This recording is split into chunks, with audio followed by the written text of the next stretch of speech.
Well, hi there. That budding young chap with the camera is me. My name's Trevor Young, and I'm a student filmmaker at Robert Morris University. Now, I was born and raised in a little town called Butler, Pennsylvania. I spent my whole life there living with my parents in this house. But suddenly in 2017, I made a drastic change. I decided to move out. I found myself moving some 30 miles south to a little town called Coriopolis, where I now live here. When I first showed up, Coriopolis intrigued me, so I grabbed this camera and, well, I did some exploring. And I guess this is a film about what I found.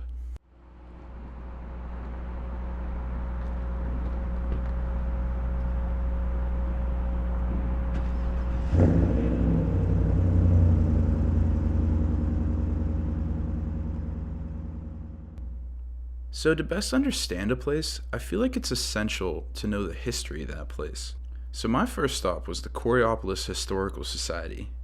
There I met Mr. Joe DeVito Sr., former mayor of the town and founder of the society.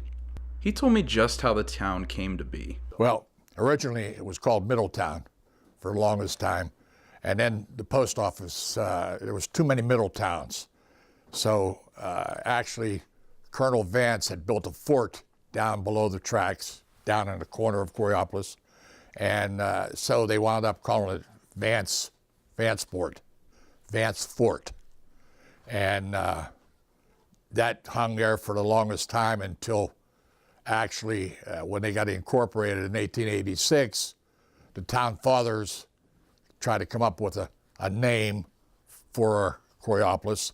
And there was two versions of how it became Coriopolis. One was the mayor of, the first mayor, Josiah Dillon.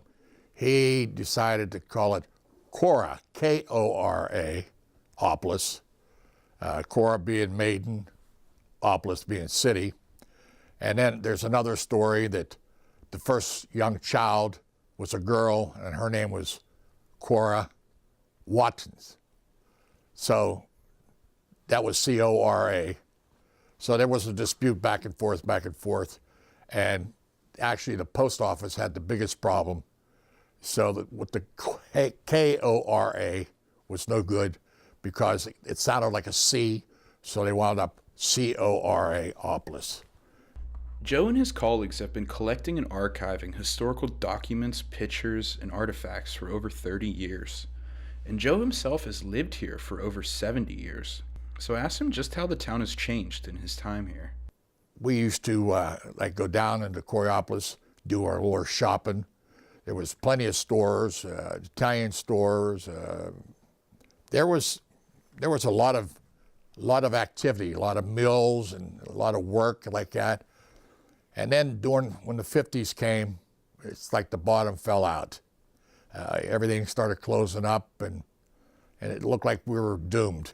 But that's basically what happened was the mills all closing up and moving out, and just put a hurting on us big time. As it turns out, the closings of these factories and mills did put a hurting on Coriopolis, as its population would decline from over 11,000 in 1940 to under 6,000 in 2010. This rapid loss of population has really left an effect on the Coriopolis area. Many buildings still today stand vacant. Joe wasn't the only one to tell me about the changes in the town over the years. Coriopolis resident Lee Nicoletti has lived here for 66 years. He told me about the changes he's noticed in the town since he was a kid. When I was a kid back, in '63, we were kind of raised on State Avenue, right next door to the YMCA. The YMCA had pool tables, ping pong tables, bowling alleys, swimming pools. In other words, there was a lot for kids in this town. There was 2 movie theaters at one time, possibly 3. Nothing much for kids anymore in the town. I don't know if it's the borough does not have the money. I don't know. Back in '63, that was a long time ago. When I went to the Army in '68 and came back, I saw a big difference. It seemed they tried to build the town up.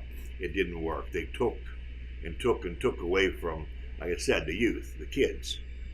And you wonder why kids get in trouble. There's nothing for them to do but walk the streets around here. Many residents I spoke to did express concern about the youth of Coriopolis. And in a town where there's less people under 18 than above 65, it's easy to see how they could get forgotten. I spoke with Michelle, a daycare operator here in Coriopolis and a resident of 33 years. I love the town. It could use some work as far as like making it for like more kid friendly, but it's a work in progress, but it's gotten a lot better through the years. Just kind of making it more friendly for the kids and whatnot, because as you can see, we have a lot of kids around here. Despite these issues, a large amount of Coriopolis residents seem optimistic. They speak of a revival in the recent years. They talk of more community, more businesses. Joe tells me what he thinks is the spark. Well, like I said, Coriopolis, as far as I'm concerned right now, I think they're on an upswing. And I think the thing that really was the match to the fire was the railroad station.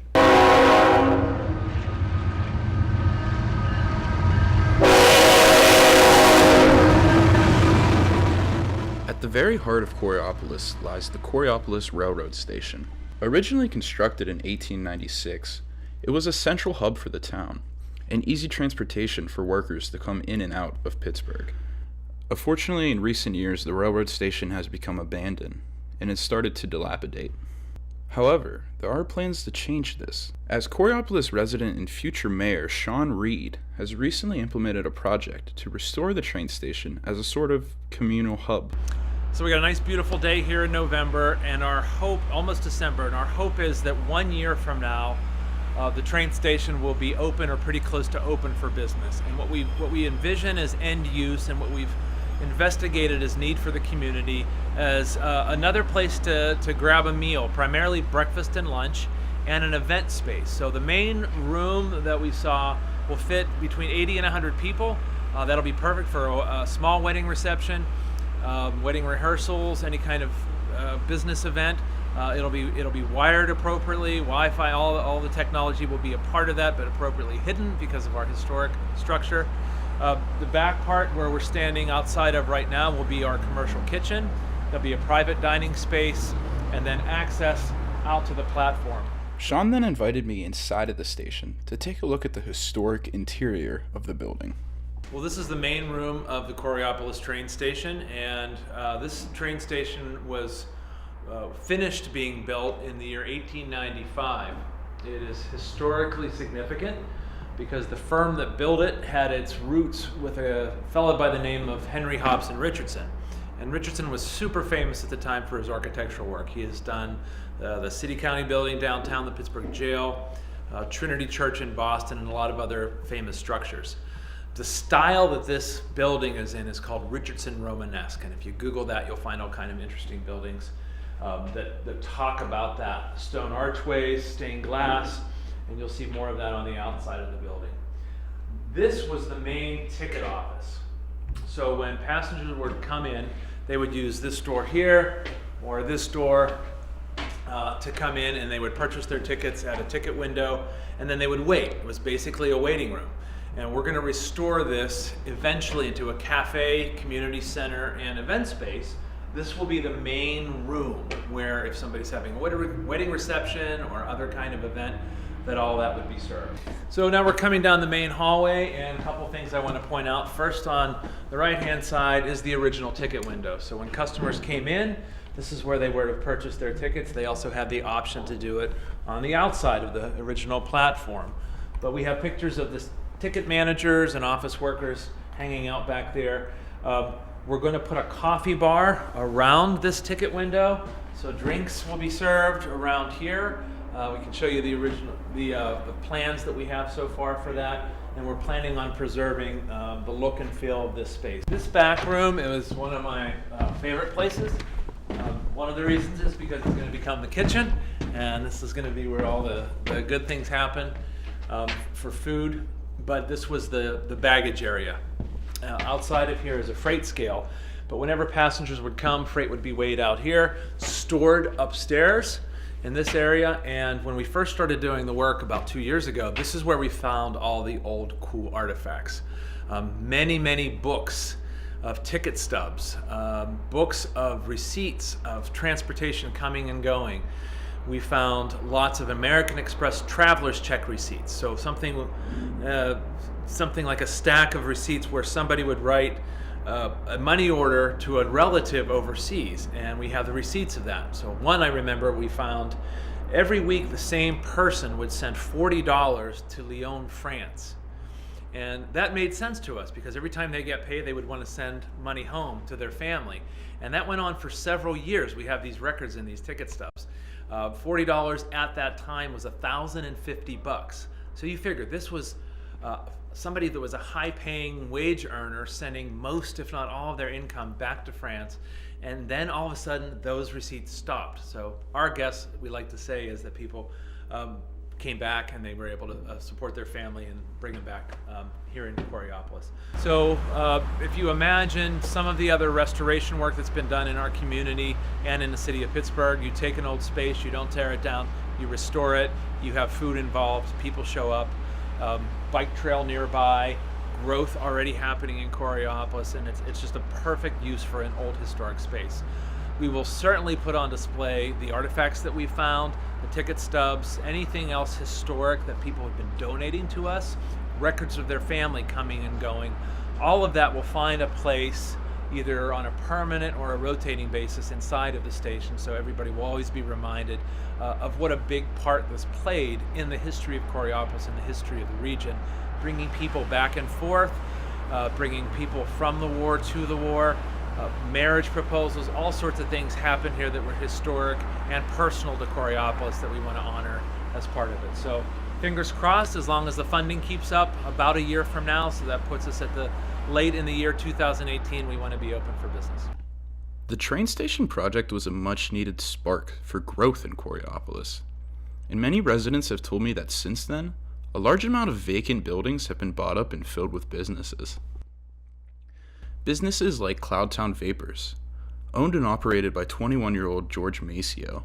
So how did you get into start selling vapes? I actually went to Armstrong State University in Savannah, Georgia for their pre-med program with a biology degree, and I just couldn't do it, so I switched to business, started working at a vape shop, and I wanted my parents and other family members to quit smoking, and I was like, well, I'll save up and open my own. And we had one of the best cases I've seen is a guy who smoked 4 packs a day. And he came in, started vaping, and it took him about 3 months to fully get off the cigarettes and everything. But after that, it took him about another 3 months to just be done vaping, and he hasn't done anything since. I really love the town. I do. I moved away. Everybody says, oh, when I get out of here, I'm not coming back. Well, I came back. I know I'm only 21, but I opened up here. I could have picked anywhere else to open the business, but I wanted to help Coriopolis grow, eliminate some of that vacancy problem that they started to face. And since we've been open, I've really seen it grow a lot. We've had, we have a new coffee shop. We have us. We have microbrewery down here. Jailhouse actually just finished remodeling their parking lot and whole inside and everything. So it's really starting to come together. The growth and expansion of these small businesses has been a blessing to this community. Small businesses like Ryan Zoo Holistic Healing.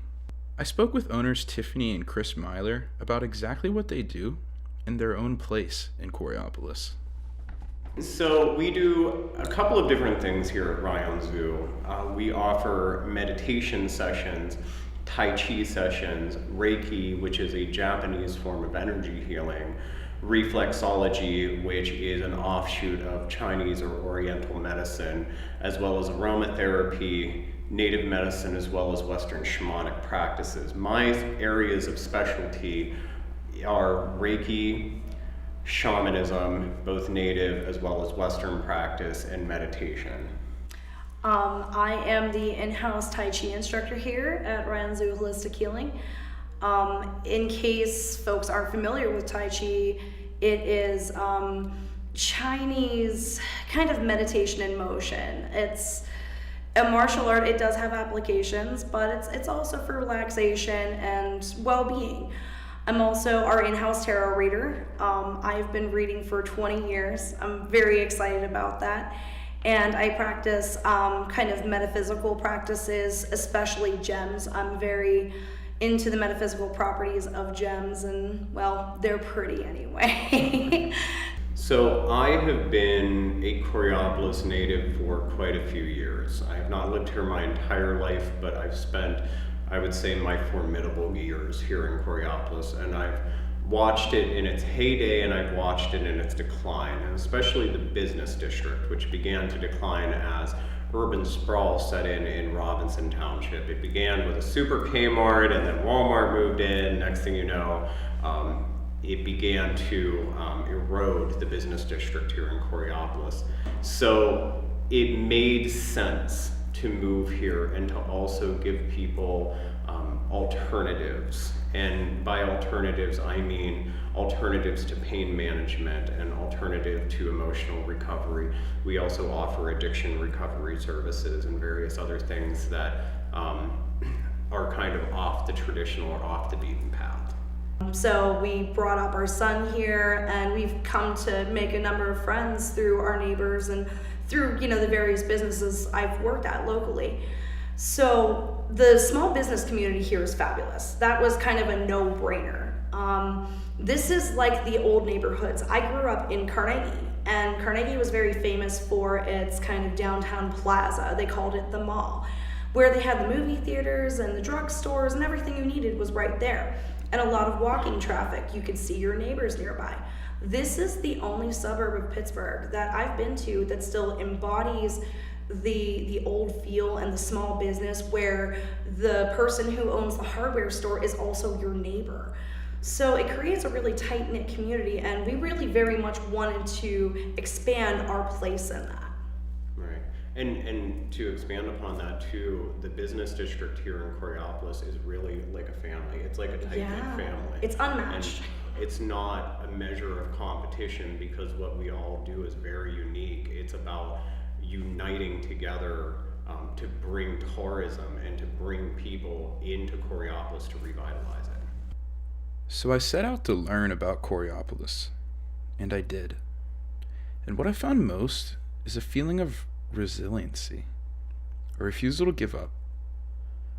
Sure, Coraopolis was once a booming hub of culture and business, and the loss of industry and the process of urban sprawl has left it vacant and on its knees. Yet I'm optimistic, and so are the residents of this great town. After all, what is a city without its people? And the people here give me hope. People like Sean Stewart, who had this to tell me. Follow your dreams. Don't let nothing deter you from your dreams. And anything that gets in your way, push that aside and go for yours. That's for anybody out there. Don't let nothing stop you from whatever you like, whatever your passion is, whatever your dreams are, your aspirations. Don't let nothing stop you. You know what I mean? The devil is out here. Trust me. God is out here too. You know what I mean? So whatever God puts in your path, don't let demons and evil ways come in between that. Because everything that's good, the devil gonna try to smash it. You know what I mean? So whatever you do, just put your best foot forward with whatever you do, and don't let nothing deter you.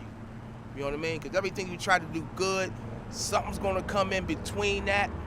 You just gotta smash that out the way. I like that, man. I like that. Hey, I appreciate it. All right, it's all good, man. Yeah, man. Hey, you enjoy yourself. All right, you too, man. Yeah. You see that? Trevor Young. Trevor Young. Yeah. So what do you think is the future for Coraopolis? I just hope that the people we put in just continue to do what they're doing and maybe improve it a little bit, and other than that, we should be all right. We should be all right. We're making a comeback. We're making a comeback. I think we are.